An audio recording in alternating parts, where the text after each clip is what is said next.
Welcome to Part 5 of our lecture series on the Constitution. In previous lectures, we've been covering the founding principles behind our Constitution. They are the principles that were universally agreed to, both at the time of ratification and in the court precedents that follow it. But now, we look at a controversy to which there was no agreement. Some of the founders were Federalists, and some were Nationalists. We'll talk about these concepts and what they mean. Understand that neither of these two factions won out over the other, and so the Constitution is a compromise between these two.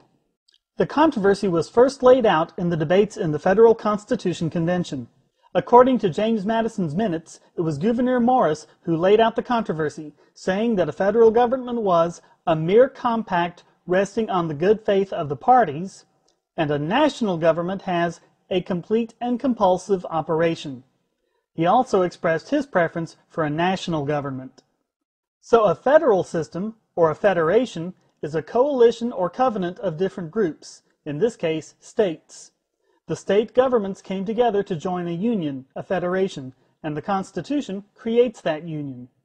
A federal system is a bottom-up hierarchy, with supreme power emanating from below, in this case, from the people, who give some powers to the state governments, and the states give even fewer powers to the federal government.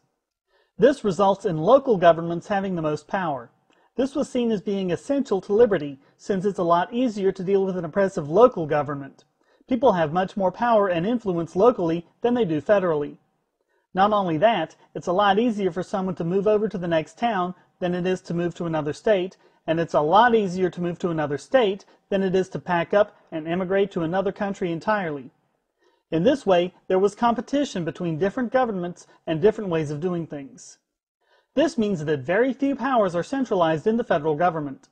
The federal government has no business intruding into the internal affairs of the states, and it is limited in what it can tell the states to do when dealing with each other or other countries. A national government is opposite in practically every way. It is a large government divided into states. The power structure is top-down, and it is the central government where all the power rests. The central government then gives up some of its power to the states, who give up some of their powers locally. The Constitution is basically a federalist document. The people were very wary of strong central governments, having just gone through a lot of trouble to overthrow one. However, it is not purely federalist. There are nationalistic aspects of it. The Constitution sets up the country as a union of sovereign states, each with full autonomy over their purely internal affairs, as long as the actions taken by the state do not violate the Constitution. Some powers, as we saw in Lecture 3, are specifically enumerated to the federal government.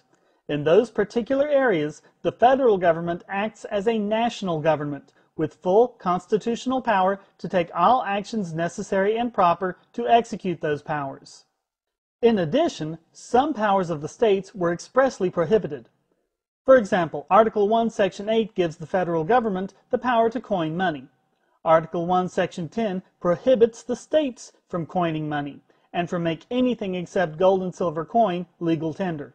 So from a monetary standpoint, our government is nationalist, not federalist. Also, it is the federal government, not the states, that is the judge of its own powers. The systems of checks and balances set up by the three branches, as we discussed in Lecture 3, was put in place to prevent the federal government from usurping too much power. Of course, the states and the people do have one recourse when they disagree with what the federal government determines its own powers to be, the process of amendment. Here's where things get confusing. Federalism is most strongly associated with Alexander Hamilton and his faction. The Hamiltonians believed in a strong central government with extra constitutional functions such as a national bank. This would make them nationalists. But understand that the people were very wary of nationalism. Concerned for their political future, they took the moniker Federalists. In this way, they sought to present their arguments as more palatable by the people. Their main arguments, published in what have become to be known as the Federalist Papers, laid the justification for the Constitution as proposed by Congress. However, a good many of these were written by James Madison, who was only nationalistic in certain aspects, as defined by the Constitution, as we saw. He was more philosophically aligned with the Jeffersonians. The Jeffersonians were now stuck with the moniker anti-federalist, even though they themselves were philosophically federalist. If you've ever been upset by our government using the wrong word to describe something in order to make it seem more desirable, understand that this practice started before our country was even founded. The end result is that we have a Federalist, or Jeffersonian, Constitution in all areas except those specifically mentioned in Article 1, Section 8. In those areas, the Constitution is nationalist, particularly where those functions are prohibited to the states. That's how our government is primarily federalist in most ways, but nationalist in a few others. We still refer to the central government as the federal government, even though in recent decades it has gotten more and more nationalistic and much further away from the federalist government it was designed to be.